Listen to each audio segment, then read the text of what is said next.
జై శ్రీరామ్. శ్రీమాత్రే నమః. శ్రీ గురుభ్యో నమః. దేవగురువైన బృహస్పతి వృషభ రాశిలో ఆయన సంచారం చేస్తూ ఉన్నారు. ఈ 2025వ సంవత్సరం ఫిబ్రవరి 5వ తారీఖు నుంచి వక్రగతిలో ఉన్న గురు భగవానుడు సవ్యగతిలోకి వస్తున్నారు. కాలపురుషుడి కుండలిలో 2వ రాశి మరియు చంద్రభగవానుడికి పుష్కరాంశ ఆయన రాశి ఈ వృషభ రాశి. పుష్కరాంశ అంటే చంద్రభగవానుడు రోహిణి నక్షత్రం 2వ పాదంలో కనుక ఎవరి జన్మజాతకంలో అయినా ఉంటే అది శుభ పుష్కరాంశగా మనం కౌంట్ చేస్తాం.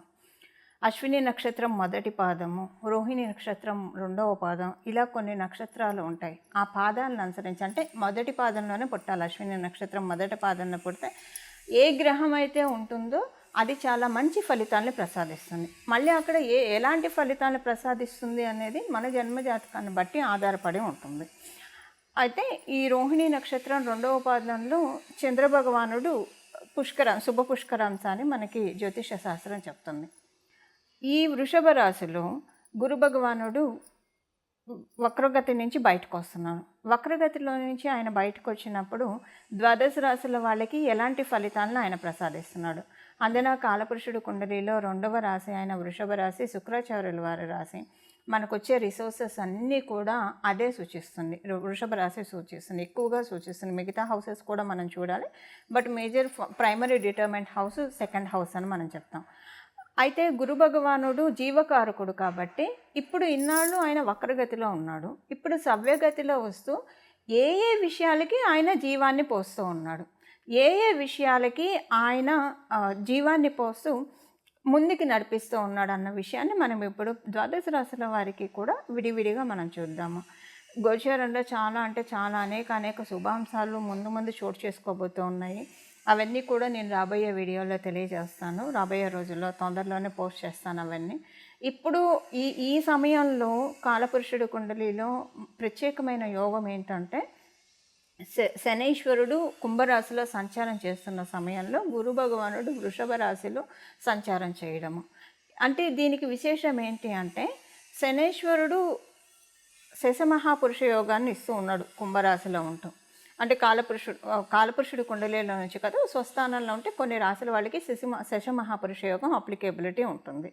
అయితే ఇదే సమయంలో ఎప్పుడైనా ఏదైనా మనకు ఏ గ్రహమైనా యోగాన్ని ఇవ్వాలంటే ఎప్పుడైనా ఇమీడియట్గా అడ్డుపడే గ్రహము శనీశ్వరుడు, కర్మకారకుడైన శనీశ్వరుడు. వీళ్ళకి పూర్తిగా మంచి కర్మ లేదు, ఎందుకు ఇస్తున్నావు అని ఆయన క్వశ్చన్ చేస్తారు.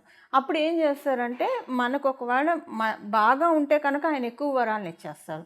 ఒకవేళ పూర్వజన్మ కర్మ ఈ జన్మలో మనం తెలియక చేసుకున్న విషయాలు ఏమైనా మనల్ని బాధించే ఉంటే కనుక అవి క్యాన్సిలేషన్ చేసేస్తారు. అంటే మనం బాధపడము, ఆనందము పడము, యావరేజ్ అయిపోతుంది అక్కడ. అంటే నగేట్ అయిపోతుంది. కొన్ని దోషాన్ని నగేట్ చేసేస్తాడు శనీశ్వరుడు. ఎందుకంటే ఆయన న్యాయ నిర్ణేత, జస్టిస్ ఇవ్వడంలో ఆయన కరెక్ట్గా ఉంటాడు. ఇంకా దేవగురువైన బృహస్పతి గురించి మనందరికీ తెలిసిందే. ఆయన ఎప్పుడైనా సరే మనల్ని సేవ్ చేయాలని చూస్తాడు, మనల్ని ధర్మ మార్గంలో పెట్టాలని చూస్తాడు. సర్వదా మనల్ని ధర్మ మార్గంలో ఉంచి మంచి ఐడియాలజీ ఉంచి అందరితోటి మనకి మంచి సత్సంబంధాలు ఉంచి మనల్ని ఎప్పుడూ కూడా ఒక చక్కగా అంటే ఇలాగా ఎప్పుడు పరిరక్షించాలని చెప్పి ఆయన మనల్ని చూస్తూ ఉంటాడు. అయితే వృషభ రాశి పూర్తిగా అనుకూలం కాదు గురు భగవానుడికి. ఆయన సవ్యగతిలో ఉన్న ఫలితాలు 12 రాశుల వాళ్ళకి ఎలాంటి ఇంపాక్ట్ ఉంటుంది అన్న విషయాన్ని మనం ఇప్పుడు చూద్దాం. ధనుసు రాశి. మీ రాష్ట్రాధిపతి మీకు షష్ఠ రాశిలో వక్రించి ఉన్నాడు. ఇప్పుడు వక్రగతిలోంచి బయటకు వచ్చాడు. మీకేంటంటే ఈ 5-6 నెలలుగా కొంచెం అంటే అందరి దృష్టిలో అయితే మీరు చాలా బాగున్నారండి. You're doing well, extraordinary. వీళ్ళకేంటి బాగున్నారు, అన్ని రకాలుగా బాగుంది అని అనుకున్నట్లే ఉన్నారు. అయితే కొంత మీకు ఇన్సెక్యూరిటీ చాలా ఎక్కువగా ఉంది. ఇన్సెక్యూరిటీ, కనిపించిన అవమానాలు ఎందుకో మిమ్మల్ని బాగా ట్రిగర్ చేశాయి. అసలు ఇది ఎంత పెక్యులర్గా ఉందంటే మీతోనే నవ్వుతూ ఉంటారు, ఇప్పుడు నోటితో మాట్లాడుతూ నొసటితో వెక్కిరించడం, ఇది చాలా ఫేస్ చేశారు మీరు ఈ 5-6 నెలల్లో. ఇది మిమ్మల్ని బాగా పించి చేసింది. ఇప్పుడు దీంట్లోంచి బయటకు వస్తారు. ఏదేదైతే మీరు అవమానంగా ఫీల్ అయ్యారో వాటన్నిటి నుంచి బయటకు వచ్చి మళ్ళీ చక్కగా మీ గౌరవం మీకు తిరిగి రాబడుతుంది. అలాగే మీకు లోన్ ప్రయత్నాలు చేస్తూ ఉంటే, రుణ ప్రయత్నాలు చేస్తూ ఉంటే ఈ సవ్యగతిలో మీరు చేసే రుణ ప్రయత్నాలన్నీ కూడా సఫలీకృతం అవుతాయి. ఇంటికి సంబంధించిన విషయాల్లో మీకు కొంత మీ ఇంట్లో వాళ్ళతోటి మీకు కొంత కమ్యూనికేషన్ గ్యాప్ రావడము లేదా వాగ్వివాదాలు ఇలాంటి వాటికి కొంత ఆస్కారం కనిపిస్తోంది. ఇప్పుడు వీటిల్లో నుంచి మీరు బయటపడే అవకాశము చక్కగా గురు భగవానుడు కలిగిస్తూ ఉన్నాడు. గురు భగవానుడు షష్ఠ స్థానంలో సంచారం చేస్తూ సవ్యగతిలో మీకు ఒక రకంగా చెప్పాలంటే మీ యొక్క పూర్వజన్మ కర్మల నుంచి మిమ్మల్ని నెమ్మదిగా లిబరేట్ చేస్తూ ఉన్నాడు. మిమ్మల్ని అంటే వాటన్నిటి నుంచి మిమ్మల్ని స్వతంత్రుల్ని చేస్తూ ఉన్నారు. ఏదైతే మీకు ఇబ్బంది పడుతూ ఏ రిజల్ట్స్ అయితే వస్తే మీరు ఇబ్బంది పడతారో అలాంటి రిజల్ట్స్ రాకుండా గురు భగవానుడు మిమ్మల్ని చక్కగా కొమ్ము కాస్తున్నాడు. ఇది ధనుసు రాశిలో పుట్టిన వాళ్ళకి. గురు భగవానుడు సవ్యగతిలోకి వచ్చినప్పుడు ఇచ్చే ఫలితాలను ఇప్పటిదాకా మనం చూసాము. ద్వాదశ రాశుల వాళ్ళు చేసుకోవాల్సిన పరిహారం ఏంటి అంటే ఏ స్తోత్రం చదువుకోవడం వల్ల గురు భగవానుడు ఇప్పుడు 12 ఏళ్ళు గురు భగవానుడు ఈ సవ్యగతి ఇంకా బాగా మీ జన్మజాతకంలో గురుబలం ఉన్నా లేకపోయినా కూడా మీరు చక్కగా తీసుకోవచ్చు. ఈ విషయాన్ని మనం ఇప్పుడు ఒకసారి చూద్దాము. ఇది మనకి స్వామి గురు భగవానుడు అంటేనే గురుమూర్తి మనందరికీ తెలుసు. ఆయన ఉన్నది శుక్ర రాశిలో కాబట్టి అమ్మవారిని మనం ఆరాధించాలి. అమ్మవారిని గురుమూర్తి రూపంలో ఆరాధించాలి. ఆ నామాలు ఏంటి ఇప్పుడు మనం చూద్దాం. అంటే అమ్మవారిని గురు రూపంలో మనం ఆరాధించాలి. ఇప్పుడు శుక్ర భగవానుడు అంటేనే అమ్మవారు. అందువల్ల మనకి జన్మజాతకంలో శుక్ర భగవానుడు ఎక్కడైతే ఉంటాడో అక్కడ సీతమ్మవారు కూర్చుందనో శ్రీ మహాలక్ష్మి అమ్మవారు కూర్చుందనో మన పెద్దలు అంటే జ్యోతిష శాస్త్రాన్ని బాగా కాచి వడపోసిన పెద్దల దగ్గర మనం నేర్చుకుంటే కనుక వాళ్ళు మనకు అలానే టీచ్ చేస్తారు. ఇక్కడ శుక్ర భగవానుడు అని వాళ్ళు చెప్పరు, ఇక్కడ సీతమ్మవారు కూర్చుంది, ఇక్కడ శ్రీ మహాలక్ష్మి అమ్మవారు కూర్చుంది ఈ చార్ట్లో అంటే ఈ ప్లేస్లో అని చెప్తారు.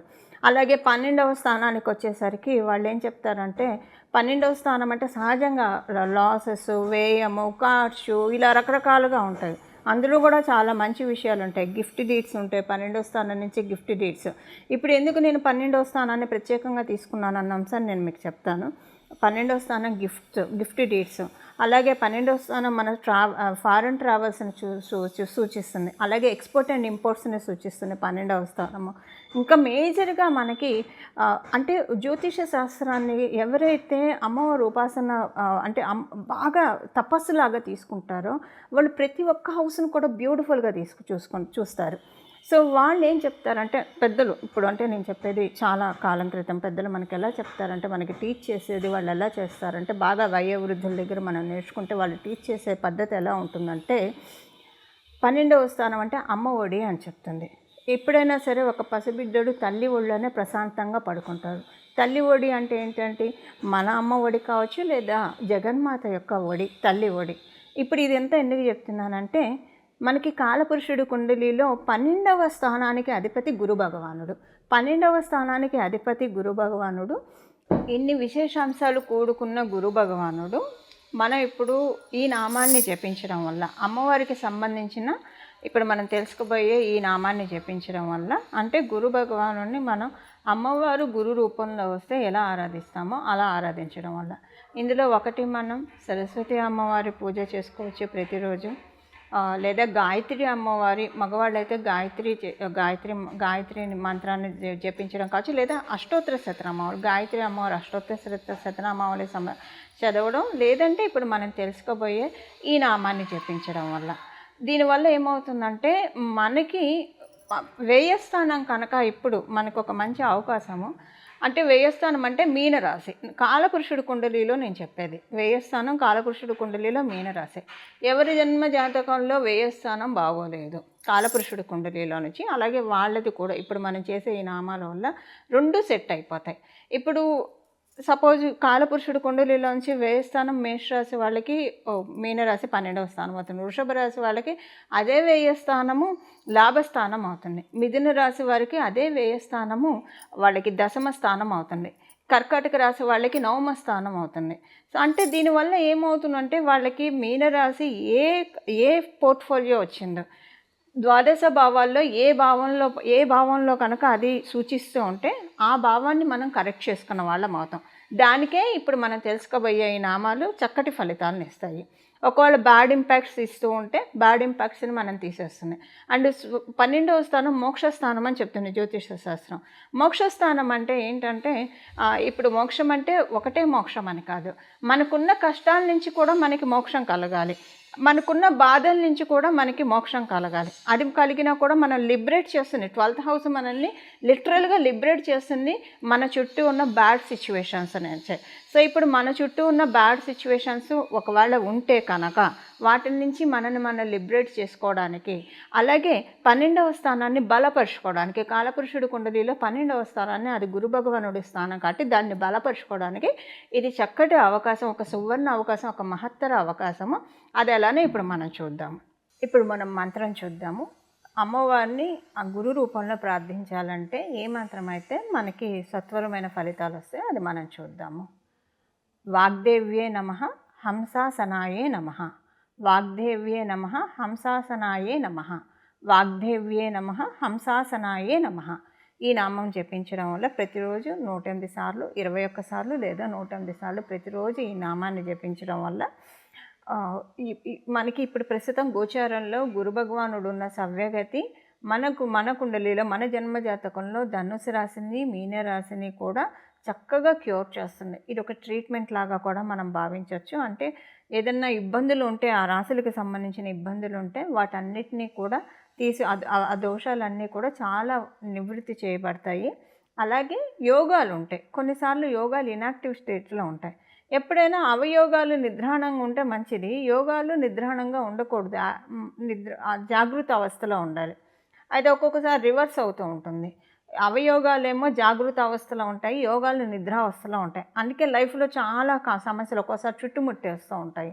సో ఇలాంటి కన్ఫ్యూజన్, ప్రత్యేకించి కన్ఫ్యూజన్ స్టేట్లో ఉన్నప్పుడు, ఎందుకంటే గురువుయే మనకి సరైన గైడెన్స్ ఇవ్వగలుగుతాడు, సరైన మార్గనిర్దేశం చేయగలిగేది ఒక గురు భగవానుడు మాత్రమే.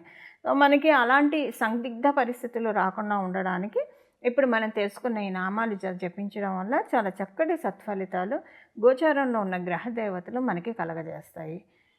మంగళం. నమో భగవతే వాసుదేవాయ.